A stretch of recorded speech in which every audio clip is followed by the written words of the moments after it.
Halo semuanya, perkenalkan aku Jason. Nama saya Albar. Dan hari ini kita akan membahas bab 1 dari buku Semiotika Komunikasi Visual. Words don't mean, people mean. Artinya apa sih? Nah, jadi sebenarnya kata-kata itu nggak punya makna. Tapi yang memberikan makna dari sebuah kata-kata itu adalah orang. Maka dari itu sebenarnya orang bisa tahu apa yang orang katakan itu sulit. Jadi komunikasi sebenarnya sulit. Bagaimana cara orang bisa tahu apa yang orang lain katakan? Gimana juga cara iklan-iklan menarik konsumen menggunakan kata-kata? Nah, caranya adalah mereka bisa menawarkan suatu spesialitas atau eksklusivisme.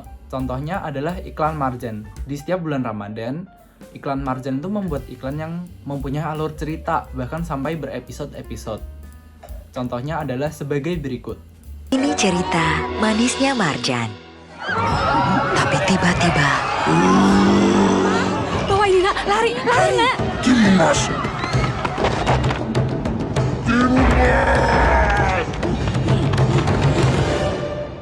Nah, bisa dilihat dari contoh tadi, iklan marjan itu sangat menarik dan unik, sehingga bisa menarik perhatian konsumen dan juga menanamkan nama marjan itu di kepala mereka. Sehingga setiap kali mereka membeli sirup di supermarket, mereka selalu ingat marjan dan lebih sering memilih merek tersebut. Kenapa? Karena mereka itu sudah ingat dengan kespesialan dan keunikan dari marjan itu.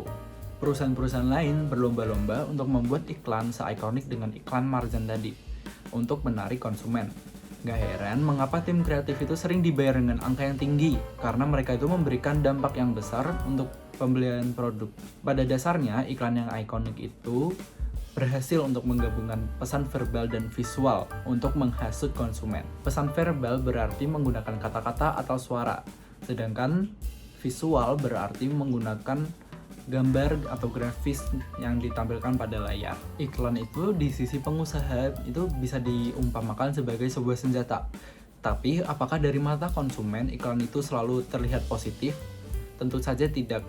Teman-teman pasti sudah pernah lihat iklan yang di komentar, kok aneh ya, kok malah gak jelas nih iklannya, atau malah memberikan hal yang buruk gitu, dampak yang buruk. Jadi iklan itu bagaikan sebuah senjata bermata dua bagi perusahaan, karena dengan rencana yang baik, iklan itu bisa berdampak positif bagi perusahaan, namun bila dieksekusi dengan buruk, malah bisa memberikan dampak buruk bagi perusahaan.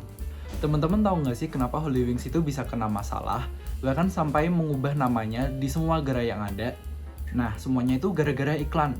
Mereka itu membuat iklan promo bagi mereka yang punya nama yang berhubungan dengan agama untuk mendapatkan diskon minuman keras. Nah, iklan itu sendiri memang dapat perhatian banyak ya dari banyak orang, bahkan sempat viral. Tapi masalahnya perhatian yang mereka dapatkan itu malah bersifat negatif. Karena seakan-akan Hollywings itu mengajak mereka yang beragama untuk melawan aturan agama untuk mabuk gitu.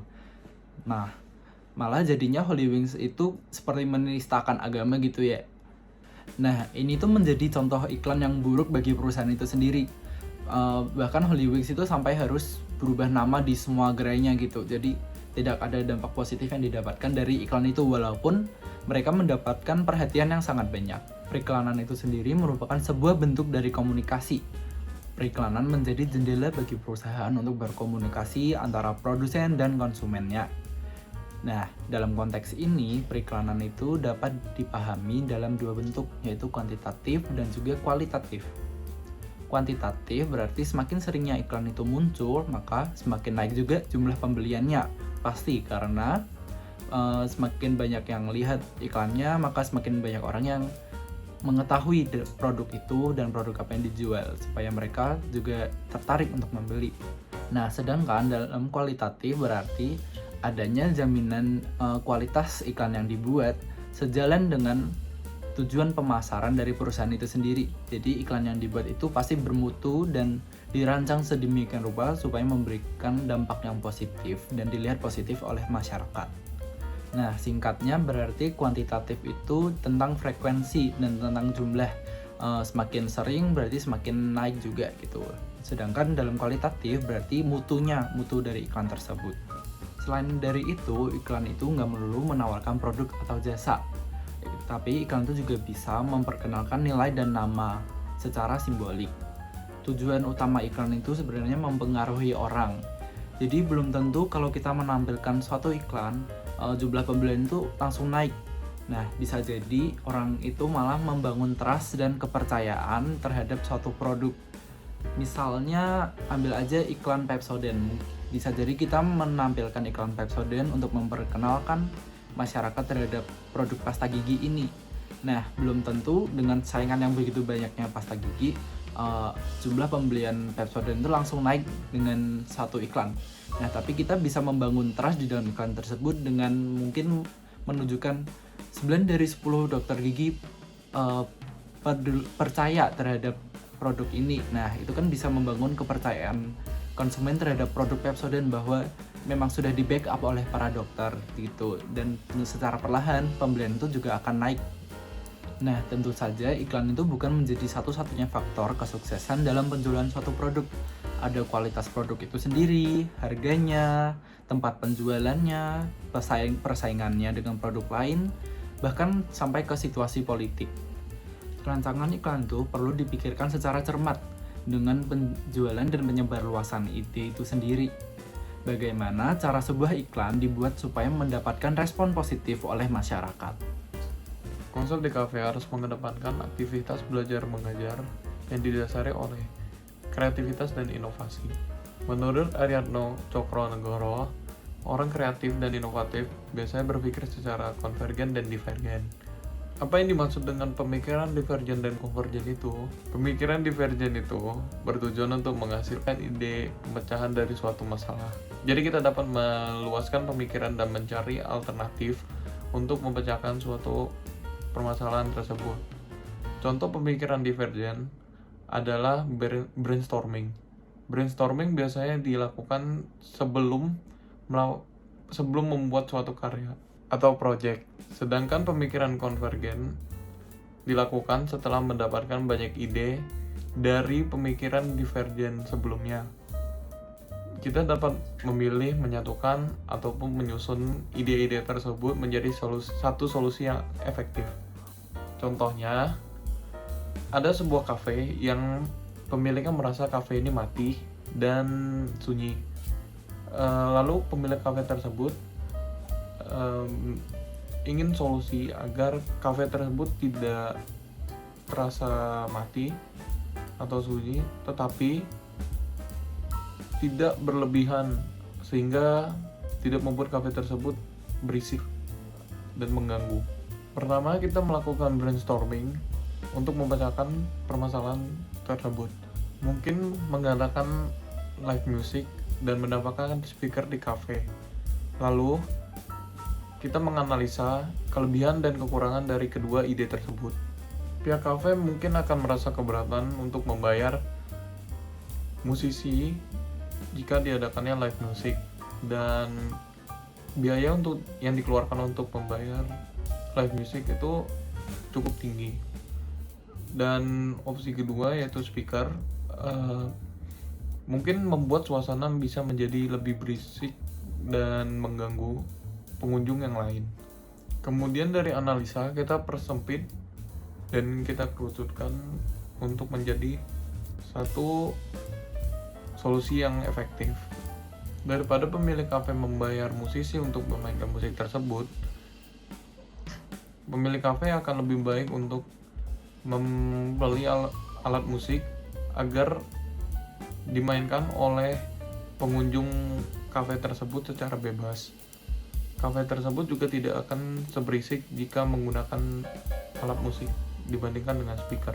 Lalu, di kafe itu memiliki satu permasalahan, yaitu karya fisik dari seorang desainer itu setelah digunakan lalu dibuang. Contohnya poster film yang sedang tayang, jika film tersebut sudah tidak tayang lagi, posternya dibuang dan poster digitalnya tidak dipost lagi, seakan-akan poster tersebut hanya eksis dalam waktu yang sangat singkat. Lalu apa yang dapat kita lakukan agar karya di kafe itu tidak digunakan dalam waktu yang sangat singkat? Kita dapat mengambil contoh dari negara-negara lain. Ketika pementasan teater, pemutaran film, dan konser musik di negara Polandia, Belanda ataupun Jepang, poster-poster yang digunakan itu tidak dibuang dan melainkan disimpan, karena dalam beberapa waktu yang akan datang poster tersebut bisa menjadi collectible item yang memiliki harga yang sangat mahal. Lalu kenapa sih kita harus menyimpan karya-karya desain? Karena karya DKV tersebut dapat menjadi saksi sejarah. Contohnya, pada saat poster Orde Lama dan Orde Baru, kebanyakan pada saat Orde Lama desainnya dibuat untuk propaganda, penyemangat, dan lain-lain. Lalu karya DKV juga perlu didampingi dengan artikel atau karya ilmiah guna untuk memberikan informasi kepada masyarakat betapa pentingnya karya DKV. Lalu ada pernyataan, yaitu DKV hanyalah ilmu visual yang di masa depan tidak akan digunakan lagi karena tidak ada inovasi sama sekali. Kira-kira apa yang mengubah seni DKV? Bukan hanya menggambar atau mendesain saja, tetapi salah satunya ada semiotika. Kenapa DKV harus ditopang oleh semiotika? Semiotika adalah ilmu yang mengkaji tanda, dan semiotika juga memberikan arti-arti pada gambar ataupun visual dari suatu karya DKV. Dengan ini kita dapat berinovasi di dalam bidang DKV, bukan hanya sebatas gambar atau mendesain saja, tetapi kita juga dapat mengartikan gambar atau visual yang kita buat dalam suatu karya DKV. Semiotika itu menggabungkan tanda verbal dan tanda visual. Tanda verbal itu mencakup ragam bahasa, tema, pengertian, dan makna yang didapatkan. Sedangkan tanda visual itu ada ikon, simbol, dan indeks. Ikon itu contohnya peta Indonesia. Walaupun peta Indonesia tidak berbentuk seperti lingkaran atau persegi, kita mengetahui kalau itu bentuknya peta Indonesia. Karena peta Indonesia memiliki kekhasan atau ciri khas yang menunjukkan kalau itu tuh adalah peta Indonesia. Lalu yang kedua ada indeks. Indeks itu contohnya ketika kita melihat asap dari kejauhan,